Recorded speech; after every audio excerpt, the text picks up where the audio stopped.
Halo, Assalamualaikum warahmatullahi wabarakatuh. Kamu kebayang gak sih? Anggota keluarga yang dikiranya meninggal padahal dibawa oleh kita. Pastikan meninggal karena sebuah bencana. Namun 32 tahun kemudian dia datang lagi setelah dewasa. Padahal pada saat itu dia bisa dipastikan sudah meninggal. Bagaimana sih ceritanya? Yuk kita simak bareng-bareng. Bersama saya Vero Alda, di mana cerita jadi cermin dan insight jadi nyata.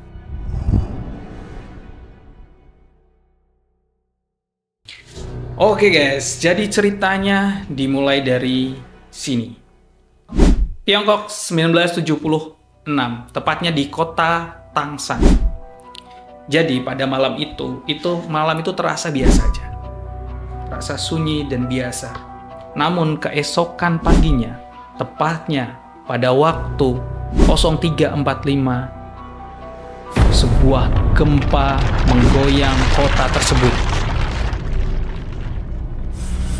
Ada sebuah anggota keluarga yang terdiri dari 4 orang, yaitu Fang Dahiak dan juga istrinya Li Yuani dan juga kedua anaknya yang kembar, Fang Deng dan Fang Da. Setelah gempa tersebut sebenarnya mereka berempat masih selamat. Namun beberapa menit kemudian gempa itu kembali terjadi. Hampir semua bangunan yang ada di kota tersebut semua luluh lantah diratakan oleh gempa tersebut. Isak tangis jeritan orang-orang yang masih sadar, masih diselamatkan, masih selamat mencari anggota keluarganya.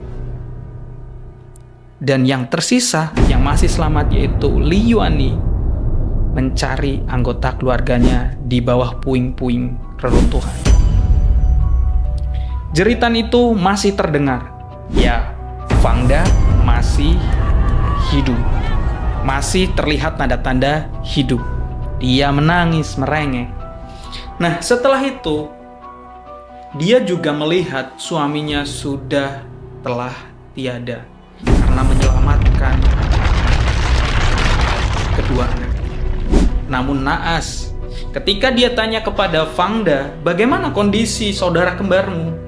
Ternyata Fang Deng juga masih hidup. Hanya saja Fang Da yang merengek nangis, namun Fang Da, maksud saya adalah Fang Da yang masih merengek nangis, namun Fang Deng hanya terlihat kedipan mata. Beberapa orang yang masih selamat mencoba untuk menolong Fang Da dan juga Fang Deng. Namun melihat posisi bangunan atau reruntuhan yang menjepit keduanya, tidak memungkinkan untuk menyelamatkan keduanya. Karena harus dipilih salah satu.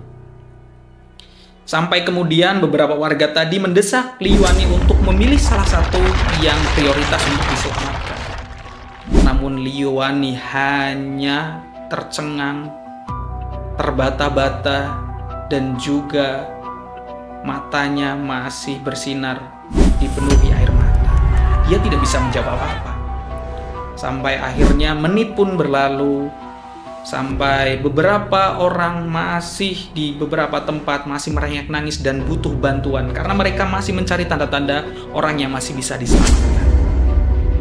Setelah itu dihimpitlah, atau waktu berlalu, mereka yang berada di situ tidak mungkin menunggu keputusan dari Li Yuani yang tidak menjawab apapun. Sampai akhirnya Li Yuani didesak. Kamu harus menjawab pertanyaan kami. Kamu selamatkan yang mana? Atau kami pergi menyelamatkan yang lain? Karena waktu terus berjalan dan mereka yang di sana masih butuh bantuan. Akhirnya dengan berat hati Li Yuani mengatakan sambil menangis, Fang Da putraku yang harus diselamatkan. Tapi walaupun menjawab seperti ada rasa bersalah, di situ ketika Li Yuani menjawab itu, seketika Fang Deng yang mendengar meneteskan air mata dari dalam, namun tidak mampu terdengar rintihan tangisannya. Akhirnya warga pun membongkar dan juga mengambil reruntuhan yang ada di situ. Fangda diselamatkan dengan kondisi tangan yang patah. Dan Fang Deng akhirnya diambil ibunya. Dan dia berjalan meletakkan jenazah putrinya di banyak jenazah yang lain.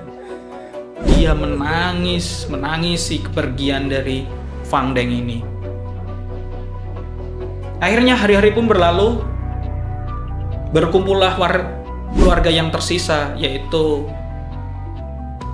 Fangda dan juga ibunya dan juga nenek dan beberapa saudaranya. Nenek dan beberapa saudaranya memilih untuk meninggalkan kota tersebut karena ya jelas saja, karena dia harus memulai hidup baru, tidak mungkin memulai dari nol dengan kondisi yang sangat memilukan.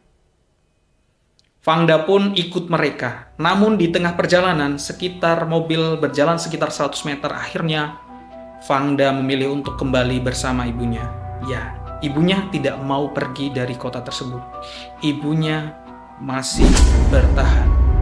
Karena rasa bersalah, karena merasa anak dan suaminya merasa masih di situ, dia memilih bertahan. Akhirnya Liwani dan juga anaknya yang hidup, Fangda putranya, masih bisa bertahan di situ dan mendirikan rumah sampai tahun-tahun pun berlalu. Dia sudah beranjak remaja.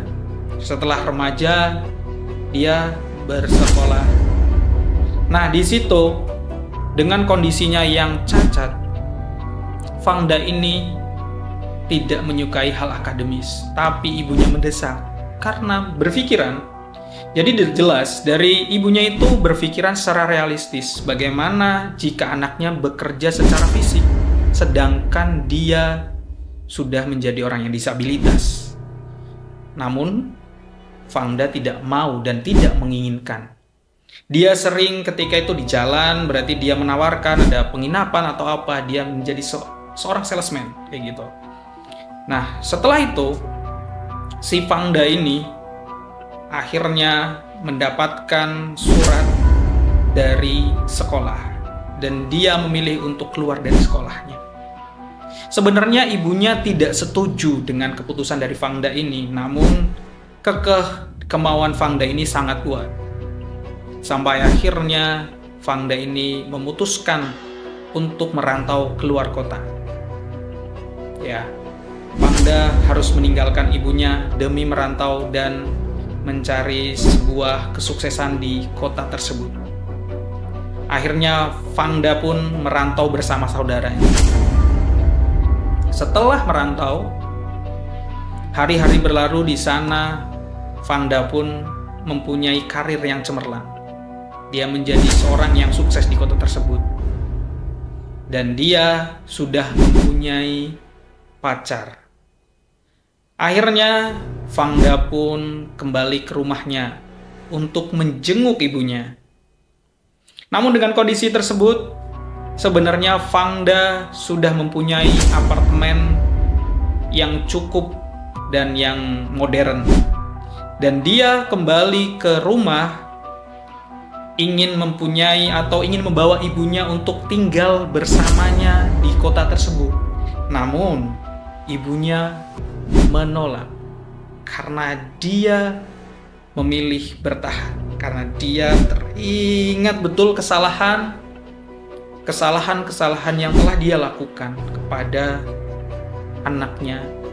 Dan dia juga merasa mereka yang telah meninggal, ayah dan anak, maksud saya adalah suami dan anaknya, telah berjuang mempertaruhkan nyawanya.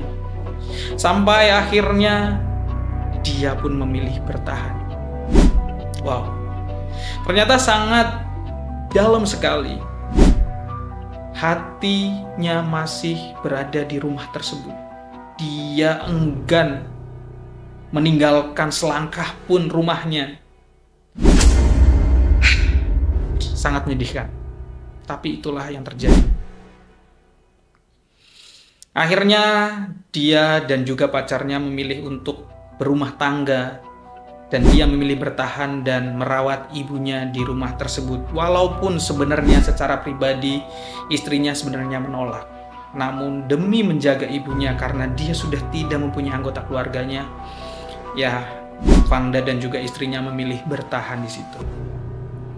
Sampai akhirnya di tahun 2008 di kota Sichuan terjadi sebuah gempa. Fangda merasa terpanggil hatinya untuk menjadi relawan karena dia pernah menjadi korban yang sama. Dia pun berangkat ke sana. Sampai akhirnya di sana dia benar-benar sibuk sampai pada malam harinya dia makan bersama temannya dan dia menceritakan awal mula kenapa dia menjadi relawan dan dia akhirnya bercerita kepada temannya. Ya, temannya dia bercerita sambil menangis karena teringat dulu dan temannya bertanya, lalu apa yang sebenarnya terjadi dulu? Nah, dia sambil makan, sambil mendengar, maksud saya adalah sambil bercerita bahwa dulu ibunya juga menyelamatkan. Dan dia bercerita bagaimana keputusan besar yang harus ibunya pilih. Sebenarnya bukan menurut si Fangda ini, dia tidak menceritakan seluruhnya, namun dia menceritakan ibunya tidak mampu menjawab sampai akhirnya warga mendesak dan warga pun berinisiatif untuk menolong Fangda. Ada seorang perempuan di situ yang mendengarkan cerita Fangda ini dari awal sampai akhir, sampai akhirnya dia menangis dan menyadari bahwa dialah Fangda. Dan dia segera menghubungi Fangda dengan keyakinan bahwa dia adalah kakaknya yang dulu dikira telah meninggal. Setelah itu, akhirnya Fangda mengajak si Fangdeng ini ke rumah ibunya, ke rumah yang dulu pernah diterpa gempa, rumah yang dulu pernah dia bersama hidup, sampai akhirnya dia bertemu ibunya. Lalu ibunya bertemu sampai tak percaya. Maafkan aku, tapi kenapa kamu tidak mengabari? Kenapa kamu begitu tega? Kamu masih hidup. Kenapa kamu tidak menghubungi? Kenapa kamu tidak kembali ke sini? Ibunya sambil menangis, meneteskan air mata, bahwa dia sangat begitu merindukan. Dia memilih bertahan berpuluh-puluh tahun di situ karena kecintaannya, karena rasa bersalahnya kepada Fangdeng dan juga suaminya. Fangdeng hanya terdiam sambil memeluk ibunya yang menangis. Akhirnya di malam hari, Fangdeng bercerita. Nah, jadi ketika bercerita, dia mulai bercerita dari awalnya. Jadi setelah dibopong ibunya di tempat tumpukan jenazah atau mayat tersebut, ternyata Fangdeng pada saat itu masih hidup. Nah, di saat jalur evakuasi, para tentara datang ke situ. Sebenarnya sebelum datang ke situ, si Fangdeng ini sudah dalam kondisi masih sehat. Artinya tidak ada cacat. Dan dia berdiri sambil menangis. Entah apa yang dipikirkan Fangdeng, mungkin rasa kecewa atau rasa sedih yang dia rasakan. Dan di saat itu ada seorang tentara yang melihatnya. Sampai akhirnya tentara itu mengadopsinya. Dan dia pun bercerita waktu demi waktu sampai dia akhirnya menjadi relawan. Jadi setelah itu dia sudah bersama tentara itu, disekolahkan, dianggap sebagai anak, sampai akhirnya dia kuliah. Dan di kuliah pun dia sempat menjalin kasih dengan pacarnya. Namun Fangdeng hamil. Tapi pacarnya enggan untuk bertanggung jawab. Tapi Fangdeng kekeh untuk mempertahankan kandungannya. Tapi Fang Deng mempertahankan kandungannya. Sampai akhirnya ayahnya pun atau ayah yang mengadopsinya membawa dia untuk bertemu dengan ibunya. Pada saat itu si Fang Deng ini masih di asrama dan dia membawanya kepada kepada ibunya, dan dia berbilang atau mengucapkan kepada si Fang Deng ini bahwa temui ibumu yang berada di kota Tangsha sebelum ibunya meninggal karena penyakit kanker. Ya, waktu berlalu sampai akhirnya dia membesarkan anaknya dan dia pula bertemu dengan suaminya.